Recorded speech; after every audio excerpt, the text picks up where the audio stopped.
Let me tell you about the worst moment of my professional life. Not the time I spilled coffee on a client presentation. Not the time I sent an email to the wrong person. Not the time I called a senior partner by the wrong name for an entire meeting and nobody told me. Until it was over. This was worse than all of those. This was a Tuesday morning in October. Boardroom on the 32nd floor. 12 people around the table. Every single one of them important. And me, standing at the front of the room, pointing at a slide, opening my mouth to say something professional and correct, and instead saying, "My wife has already reviewed this section and approved the approach." The room went completely silent. I meant to say my boss. I and my wife, and the woman I was talking about, cold, precise, the kind of person who made senior executives check their posture when she walked into a room. She sat at the head of that table and said absolutely nothing. She did not correct me. She did not even blink. She just looked at me with those dark eyes and waited for me to continue, so I continued. I said everything wrong, and she said nothing to fix it. And that is where this story starts. Stay with me. Because what happened after that silence is the part I never expected. My name is June Park. I am 27 years old. I am a brand strategist at a firm called Vela Group. I make companies look like what they want to be. I find the story underneath the product and I build the language around it, and I make sure that language is honest enough to work and clear enough to be believed. I am good at words, except apparently on Tuesdays in October in boardrooms on the 32nd floor. I had been at Vela Group for 14 months. I had come from a smaller firm where I had been good enough to get noticed and not to senior enough to get promoted. Vela was the step up, the firm where the real work happened with the real clients and the real pressure. My boss was Sarah Vance. Executive Creative Director, 35 years old, the youngest person to hold that title in the firm's 20-year history. She had built the brand language for 4 companies that were now household names, and she had done it with the specific precision of someone who understood that every word was a decision and every decision had consequences. She was not warm. I want to be fair about this. She was not cruel. She was not unfair. She gave feedback that was exact, and she held standards that were high, and she did not waste time on performances of encouragement that were not connected to anything real. She was simply cold in the way that certain very capable people are cold. Like the capability had used up all the available warmth, and what was left was competence with excellent posture. I had spoken to her directly 11 times in 14 months. I had counted, not because I was obsessed. Because each conversation was significant enough to remember. She had a way of asking a question that made you feel like the question was the most important thing happening in the building, and then she moved on, and you were left with the answer and the faint feeling that you had just been assessed and were not sure what the verdict was. I admired her completely. I was also slightly terrified of her. This is important context for the Tuesday. The Tuesday started badly because Tuesdays sometimes decided to do that. My alarm did not go off at the right time, not because it failed, because I had set it for PM instead of AM the night before after staying up until 1 in the morning finishing the brand strategy presentation for the Meridian account. Meridian was our biggest new client in 3 years. A hospitality company that wanted to reposition itself from budget-friendly to what their CEO called aspirational accessible, which was a phrase that meant nothing and needed to be turned into something that meant everything. I had been working on the presentation for 6 weeks. It was good. I knew it was good the way you know when something is working. The language was tight. The strategy was honest. The visual direction made sense. I had shown it to my team lead Marcus on Friday, and he had said it was the best pitch document he had seen all year. I had not shown it to Sarah. Not because I was hiding it, because the process at Vela meant that junior strategists presented to the client team first, and Sarah reviewed the recording afterward and gave feedback before the next round, except the Tuesday changed that. Because the Meridian CEO called on Monday evening and said he wanted to move the pitch meeting up. His board was in town only through Wednesday. Could we present Tuesday morning at 9? Marcus escalated immediately, which meant at 7 in the morning on Tuesday, I received a message from assistant saying the Meridian board presentation was in 2 hours. Sarah Vance would be attending, room 3 on 32. Please be prepared to lead. I had 2 hours. I got dressed in approximately 11 minutes. I reviewed my notes on the train. I arrived at the office at 8:40 with a coffee that was already cold and a presentation that was good but had not been reviewed by the person who was now going to be watching me present it. I found Marcus in the hallway outside room 3. He said, "She has not seen the deck," I said. "I know." He said, "She likes to be brief before client meetings." I said, "I know." He said, "This was a scheduling emergency, so she understands the situation." I said, "Okay." He said, "Probably." I said, "Marcus." He said, "You are going to be fine. The work is excellent." He went into the room. I stood in the hallway for 10 seconds. Then I went in too. Sarah was already seated at the head of the table. She was reading something on her phone, and she did not look up when I came in. She was wearing a dark blazer over a white shirt, and her hair was up, and she had the specific quality of a person who was completely ready for whatever was about to happen and expected everyone else to catch up. So I set up the presentation. The Meridian team arrived at 8:58. The CEO, a man named Daniel Hartley, shook hands around the room. He was comfortable in the way that successful people who have been successful for a long time were comfortable, easy with eye contact, practiced with names. He shook Sarah's hand and said her name like he had said it before, in context that mattered. He shook mine and forgot it immediately. That was fine. He would remember the presentation. At 9 o'clock, I stood up and started. The first 10 minutes were good. I knew the material. I had lived in it for 6 weeks. The language came easily because I had written it and rewritten it until it was right. The room was engaged. Hartley was leaning forward. His board members were taking notes. I was fine. I was completely fine. And then I got to the section on brand voice. Brand voice is the section I care most about. It is the core of what I do, the language a company uses, the way it speaks to the world. I had spent 3 weeks on this section alone, and I had strong opinions about it, and I wanted to make sure the room understood exactly why the choices we had made were the right ones.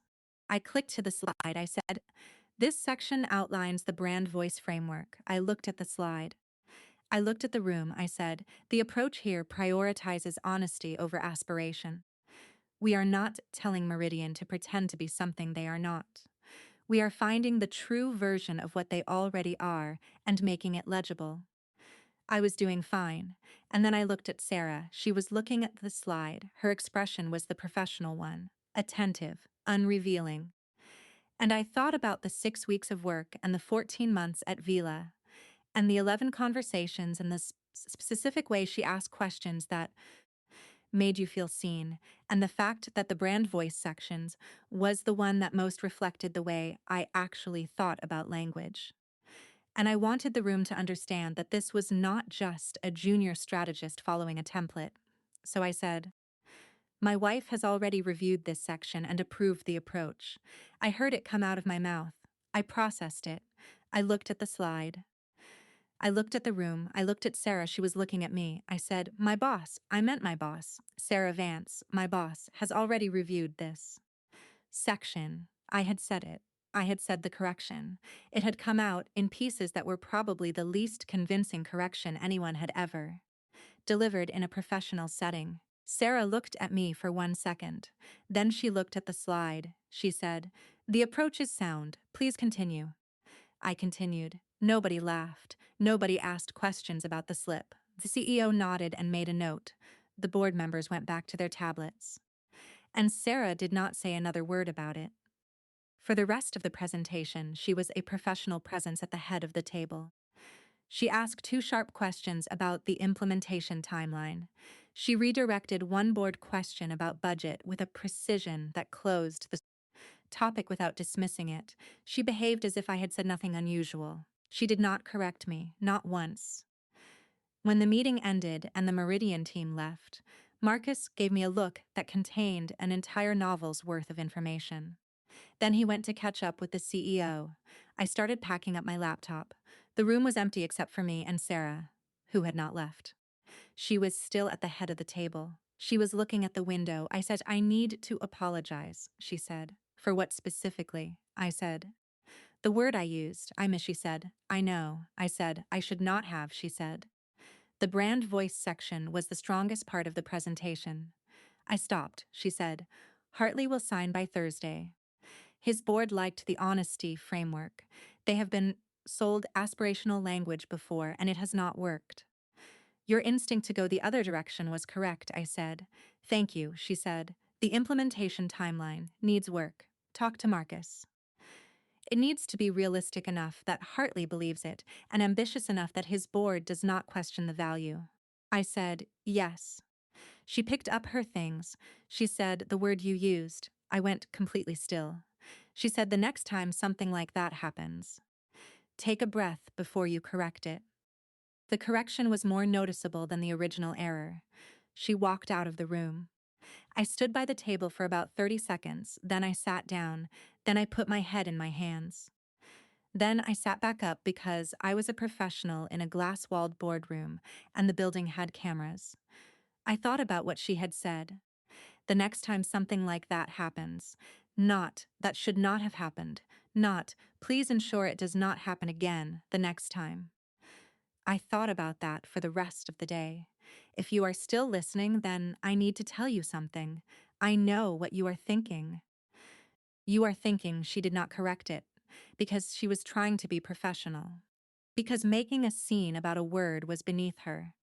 Because the client was in the room and she had more important things to manage.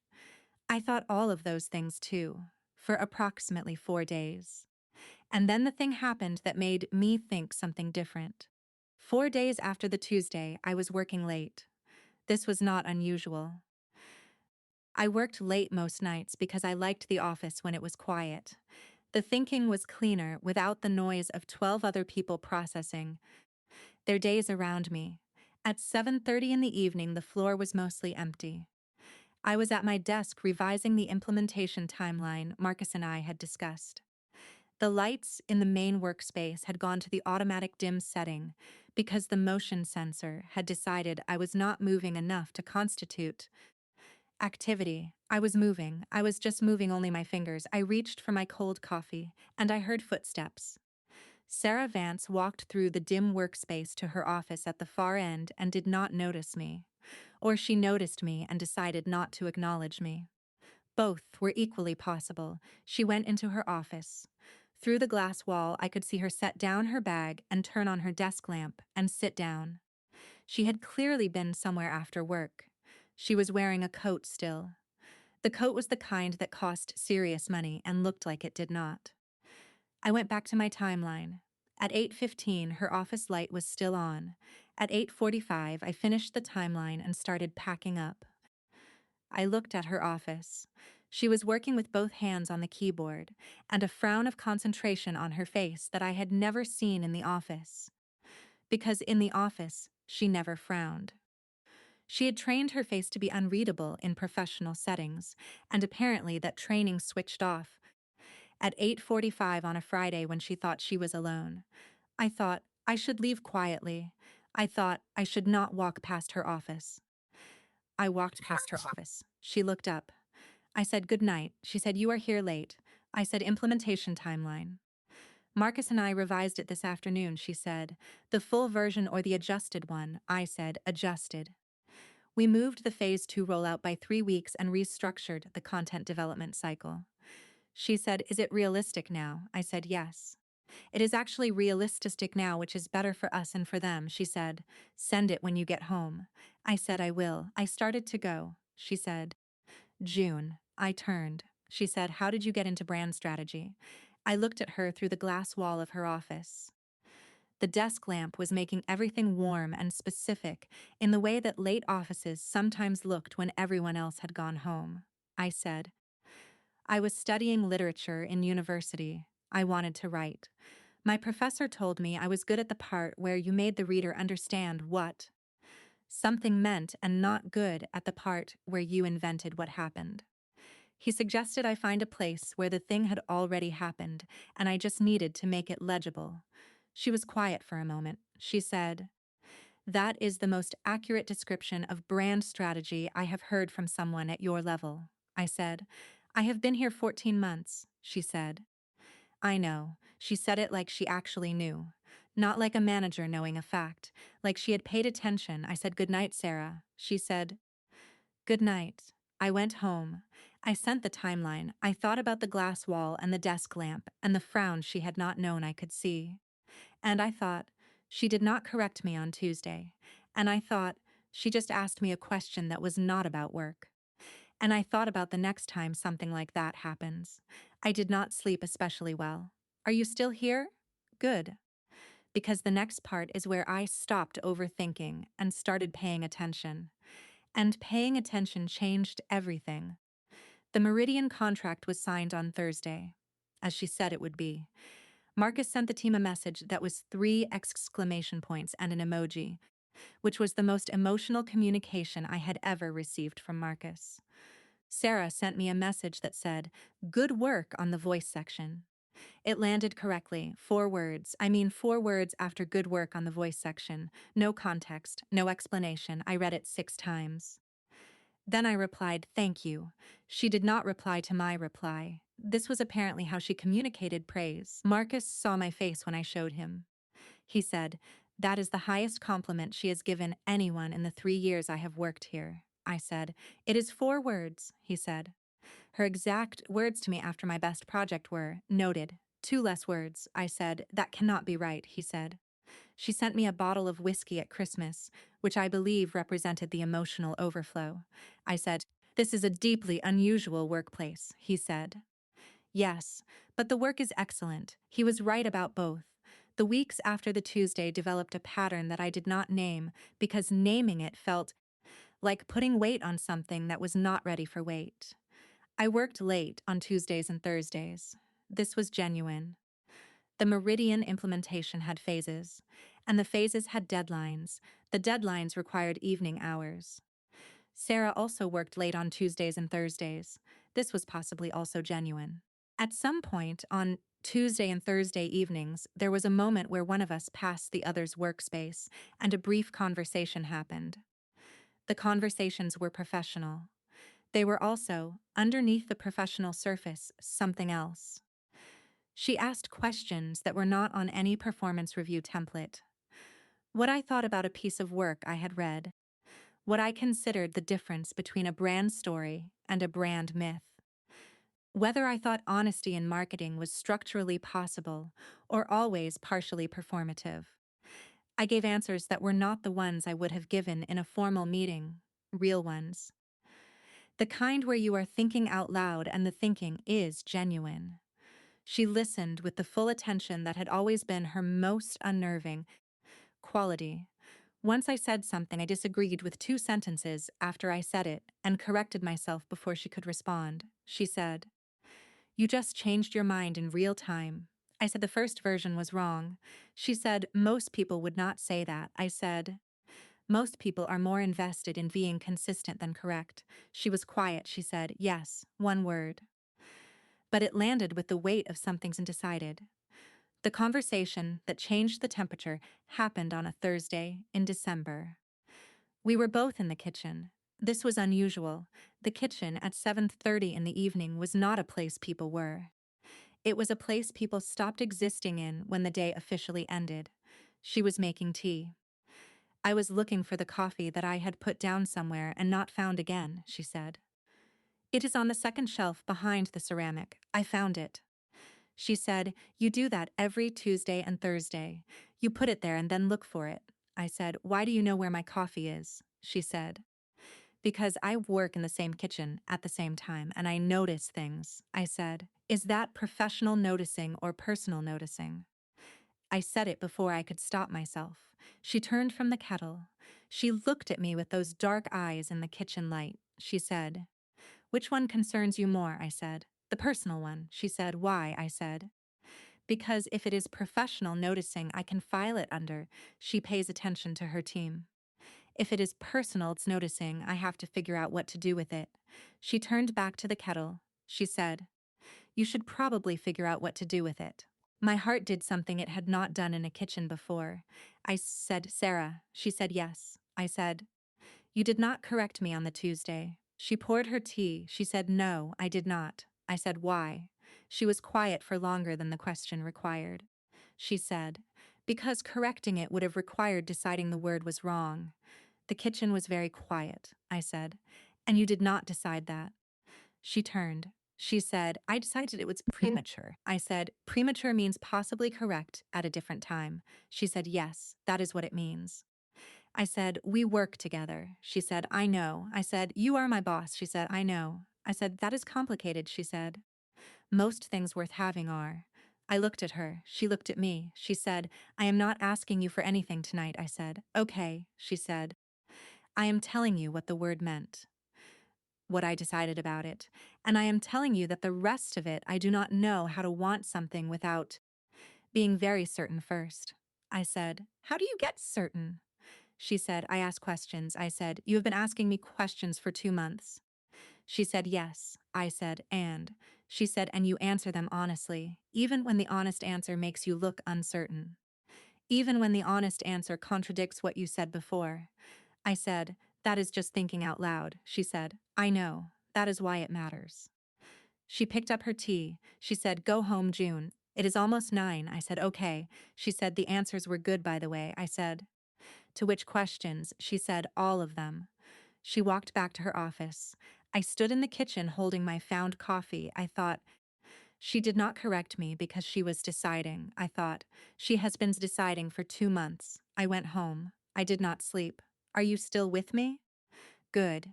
Because this is the part where the cold alpha boss stops being just cold. And this part matters most. The professional situation was real. I want to be clear about that, because stories like this sometimes skip over the part that is actually hard. The part that is not romantic tension but genuine complication. She was my boss, not in the abstract sense. In the concrete sense where she reviewed my work and her opinion of my work affected my career, and the power in the relationship was not equal and could not be made equal just by both of us wanting something. I thought about this for a week after the kitchen. I talked to my friend Naomi about it. Naomi said, "Do you like her or do you like the power dynamic?" I said, "I like her. The power dynamic is the problem, not the appeal." Naomi said, "Okay. So what do you want?" I said, "I want the situation to be different." Naomi said, "You cannot want the situation into being different." I said, "I know." Naomi said, "You can either wait for it to change or decide to work somewhere else or decide to do nothing about it." I said, "All three of those feel wrong." Naomi said, "The right answer usually feels wrong before it feels right." She was not especially helpful, but she was honest and I needed honest. I sat with it for another week. The thing was, the work at Vela was good, real work, the kind that made things better and clearer and more honest than they had been before. And Sarah's leadership was part of what made it good. The standard she held, the precision of her feedback, the way she modeled what excellent looked like without making it feel unreachable. Leaving was not the answer. Doing nothing was not the answer. The answer had to be the honest version, which meant saying the thing out loud and letting her decide what to do with it. I had not been good at saying things out loud before Vela, but I had been getting practice. I stayed late on the following Tuesday, not the kitchen, her office. I knocked on the glass. She looked up. She said, "Come in." I came in. I sat in the chair across from her desk, the official chair the one client sat in, the one that meant this was a real conversation. She looked at me. She said, "What is it?" I said, "I need to tell you something that is not about work." She put down her pen. She said, "Tell me." I said, "I have been thinking about what you said in the kitchen, about deciding the word was premature rather than wrong, about asking questions to get certain." She waited. I said, "I think I am certain." She said, "Certain of what?" I said, "That the word was not wrong." She looked at me with those dark eyes that saw everything and filed it precisely and had been filing things about me for 2 months. She said, "June." I said, "I know the situation. I know the complication. I am not pretending it is simple. But I decided that the honest version of this is saying it directly and letting you decide what to do with it, rather than spending another 2 months having kitchen conversations where we are both talking about something else. She was quiet. I said, I like you, not professionally.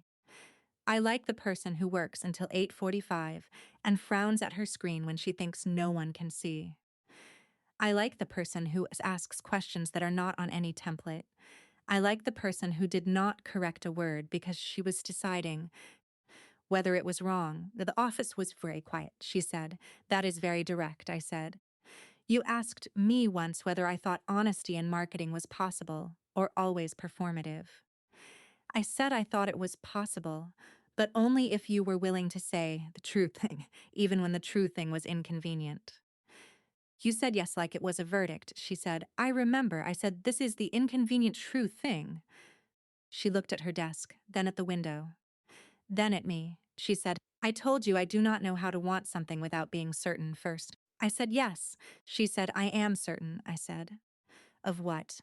She said, that I have not wanted to be in the same room with someone this much in a very long time, and it started before the Tuesday. I said, before the Tuesday, she said, the presentation on the Callaway project in September. You said the word legitimate 3 times in 2 minutes, and each time you looked slightly angry at it because it was not exactly the word you wanted. I said, it was not exactly the word I wanted. She said, I know. I spent the meeting wondering what the exact word was. I said, credible. The exact word was credible. Legitimate implies it was ever in question. Credible implies it earned its status. She looked at me. She said, yes. Credible. She said it like a word she had been waiting for. She said, the complication is real. I said, I know, she said. I will not pretend it is simple. I said, I am not asking you to. She said, the structure here matters to me. The work matters to me. I said, I know. It matters to me too. She said, that means we have to be honest about this in ways that protect both of those things. I said, yes. What does that look like to you? She was quiet for a moment. She said, I need to not be your direct reviewer, not because I do not trust you. Because I do not trust myself to review your work without it being affected by wanting you to succeed beyond what the work alone warrants. I said, that is the most Sarah Vance thing you have ever said. She said, what does that mean? I said, it means you identified the structural risk before the personal benefit. She said, is that a problem? I said, no, it is the thing that makes you you. She looked at me. She said, I can talk to Marcus. He has the seniority to take over as your direct lead. The arrangement would be genuine. You would report to him. I would not have line oversight of your work, I said. And then, she said, and then we would see what it looks like when the complication is managed rather than ignored. I said, that is very careful, she said. I am a very careful person, I said. I know. I also know that behind the careful there is someone who had architecture brochures once. She looked at me. I said, not architecture. I do not know your specific. But there is something under the careful that the careful is protecting. She said, what makes you think that? I said, because when you looked at the brand voice slide on the Tuesday, your face did something. Before you knew I was watching. It did the thing where something lands that you were not expecting to land, she said. What thing? I said. Recognition. Like the way the work was thinking about language was a way you had thought about something before and had not expected to see outside your own head. The office was very quiet. She said, I studied linguistics. Before this, I wanted to do something in translation theory. The way meaning moved between languages. What survived and what was lost. I said, why did you not? She said. Because brand strategy paid and translation theory did not, and I had loans and a very practical mother. I said, do you regret it? She said, no. But I kept the books. I said, where? She said, the third shelf in my office behind the client files. I have not opened them in 4 years. But I kept them. I said, that matters. She said, why? I said, because you kept something that had no function anymore. That is not a careful thing to do. That is a true thing. She looked at the third shelf. She looked at me. She said, June. I said, yes. She said, I am going to ask Marcus tomorrow. I said, okay. She said, and then I would like to have dinner. Not in this building. I said, yes. She said, Somewhere without glass walls and performance review implications, I said yes. She said soon. I said yes. She picked up her pen. She said, "Good night." I said, "Good night, Sarah." I walked out of the office. I walked through the dim workspace. I got in the elevator. The elevator closed. And I pressed the lobby button and I thought, she kept the books. She kept the books and she asked questions on Thursday evenings and she did not correct a word because she was deciding whether it was wrong. I thought, the careful person has a true person underneath, and I thought, I would very much like to know both of them. The arrangement with Marcus happened faster than I expected. 3 days after the office conversation. Sarah spoke to him. He came to me on a Wednesday morning with his particular expression of someone who had been told something he was processing professionally while being personally very interested. He said, "Sarah wants to restructure your reporting line. You will report to me directly. She will remain on the account oversight level but will not be your day-to-day lead." I said, "Okay." He said, "This is a good thing for your development." I said, "Yes." He said, "The structure makes sense given the meridian expansion." I said, "Yes." He said, "I am going to ask you no questions." I said, "Thank you, Marcus." He said, "This is a deeply unusual workplace." I said, "Yes, but the work is excellent." He smiled. He went back to his desk. 2 days later, Sarah and I had dinner at a restaurant that was not near the office and did not have glass walls. She arrived exactly on time wearing a dark jacket and without the professional expression. The one she wore instead was different, not soft exactly. Sarah Vance was not a soft person, and she was not pretending to be one, but present in a way that the office version held back. Like the calibration she maintained all day had been set down somewhere at the door. I said, "You look different outside the office." She said, "How?" I said, "Like you are actually in the room." She said, "I am always in the room." I said, "You are always managing the room. That is different." She looked at her menu. She said, "You notice things." I said, "I study language. Language is mostly what people do not say." She put the menu down. She said, "What am I not saying right now?" I said that this is the first time in a while you have been somewhere with someone you actually wanted to be with instead of someone it was useful to be with. She was quiet. She said, "You are very direct when you are not in the office." I said, "I am direct in the office too. I just direct it at the work." She said, "In September you said the word legitimate 3 times." I said, "I said it 3 times because I had not decided what the better word was yet and I needed time." She said, "You always know what the better word is." I said, "Usually. Sometimes the better word is complicated by context." She said, "What was the context in September?" I said, "You were in the room." She was still. I said, "You asked a question about the authenticity framework, and the question was exactly right, and I lost approximately half my available attention to the fact that someone had asked it that precisely." She said, "That was the first time." I said, "Yes." She said, "The word legitimate." I said I wanted something that meant it had earned its place, not been given it. She said, "Credible." I said, "Yes." She looked at me across the table. She said, "The Tuesday." I said, "Yes." She said, "I have thought about it many times." I said, "So have I." She said, "I want you to know that what I did was not. I did not do it to manage the room. I did not do it because correcting you was beneath me." I said, "Why did you do it?" She said, "Because I was deciding." And I had been deciding since September, and the decision had not been wrong. And the word arrived, and I thought this is premature, and I thought if I correct it, I am deciding against it. And I did not want to decide against it. I looked at her. She said, "I have not said that to anyone." I said, "I know." She said, "How?" I said, "Because you said it very carefully. Like you were putting it down somewhere it might break." She looked at the table. She said, "I am not good at this part." I said, "Which part?" She said, "The part where something matters enough that getting it wrong would cost something real." I said, "I know." She said, "How are you so calm?" I said, "I am not calm. I am just more afraid of not saying the true thing than of saying it wrong." She looked at me. She said, "That is the linguistics version." I said, "What?" She said, "What survived translation? Between what you feel and what you say. The thing that does not get lost." I said, "Yes." She reached across the table. She put her hand over mine, not dramatic, not a performance, just her hand, present and decided and real. She said, I have kept things before that had no function anymore. I said, yes, she said. Because they were true. I said, yes, she said. I would like to keep this, I said, then keep it. The restaurant was warm. Outside the city was doing its November thing. Inside, we sat at a table with our hands together and the books on the third shelf and the word credible, and one Tuesday in October, where a mistake turned out not to be a mistake at all.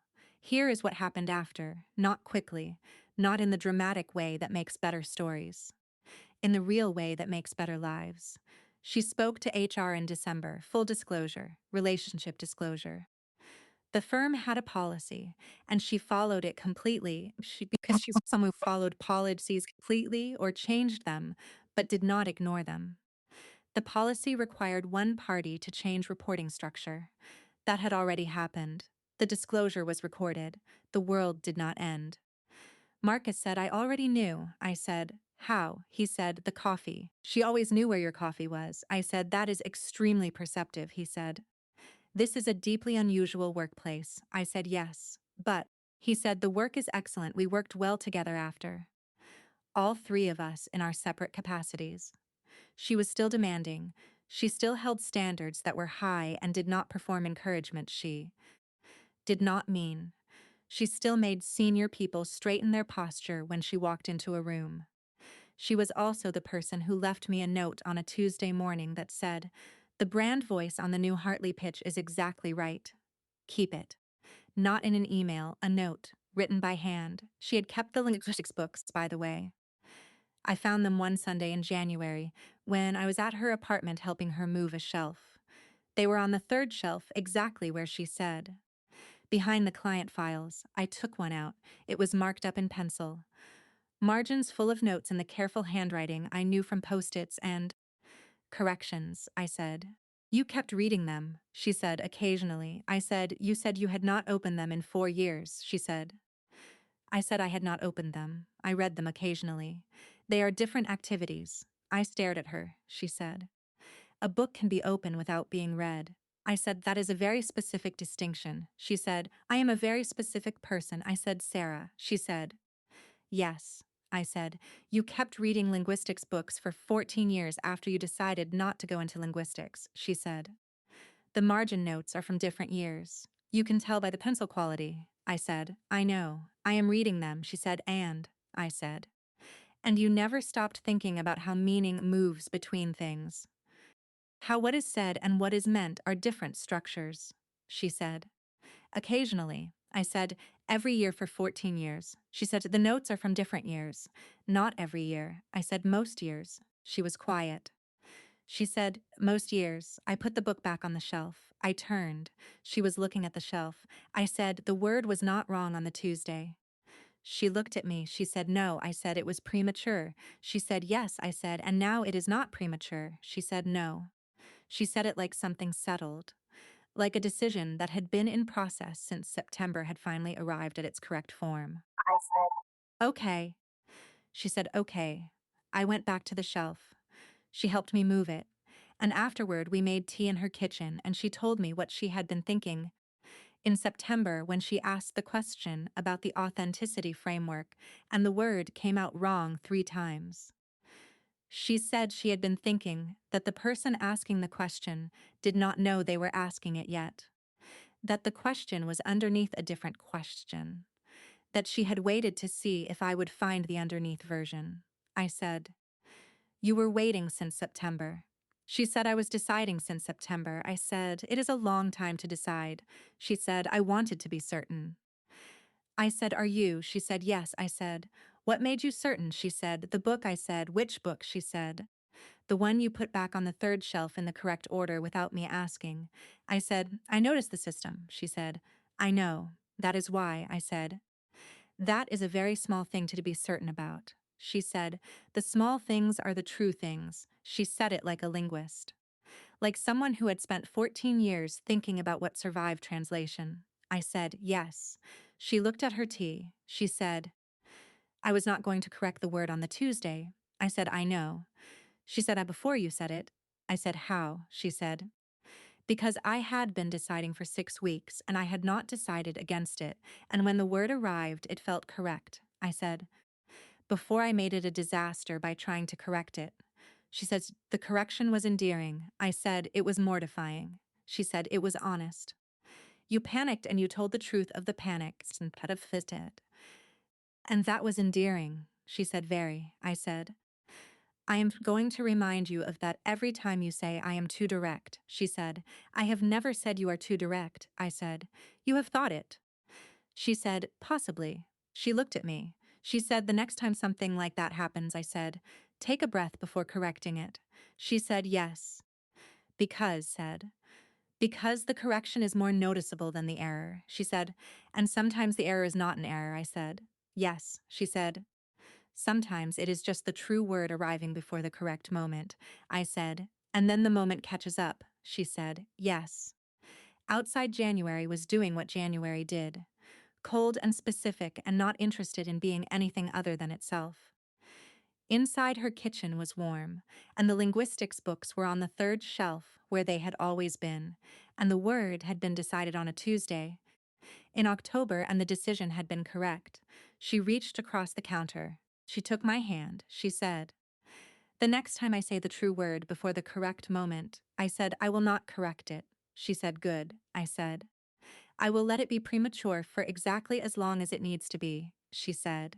And then the moment catches up. She said yes. She was right, it always does.